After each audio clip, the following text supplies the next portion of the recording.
Les damnés du grand large.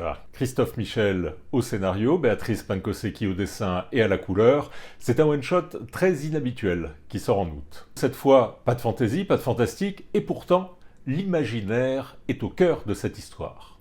On est à bord d'un grand voilier à la fin du XVIIIe siècle, et un jeune mousse qui semble complètement inoffensif va accomplir une terrible vengeance. Comme seule arme, il a l'imagination des hommes qu'il veut atteindre, une imagination qu'il va retourner contre eux.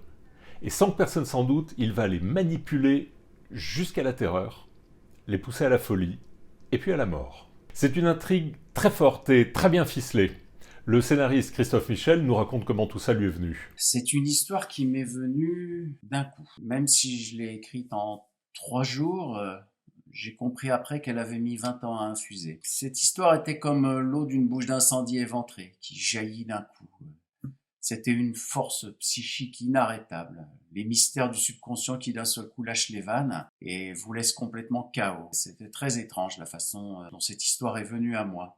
Les damnés du grand large sont marqués par 3 rencontres bien distinctes. La première, c'est avec les personnages du livre, parce que quand j'écris, je laisse une liberté telle à la fois à l'intrigue, à la fois aux personnages, pour vraiment travailler en lâcher prise, que finalement les personnages arrivent à me surprendre. La rencontre avec les personnages est quelque chose de très enthousiasmant. La deuxième rencontre, c'est avec les éditions Dracou, qui ont tout de suite cru au projet, et même si 2 ans se sont écoulés avant que l'on trouve la dessinatrice, ils y ont toujours cru. Et donc la troisième rencontre, c'est avec la dessinatrice Béatrice Pankosecki, qui est un talent à l'état pur, qui a une richesse spirituelle et culturelle tout à fait fascinante.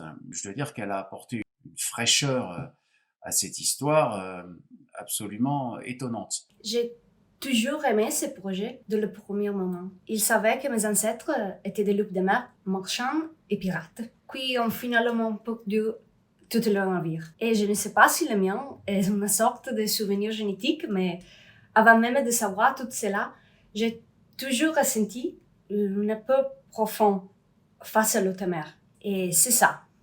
Le damné de grand large, il parle d'équipage, de violence, de vengeance. Mais il parle surtout de la peur, je crois. De la peur que chaque homme éprouve, du fond, face à la mer. Et Béatrice a su trouver une ambiance très particulière pour retranscrire l'étrangeté de ce récit et ses différents niveaux de lecture. Un joli petit ovni dans notre catalogue, et j'espère qu'il sera remarqué.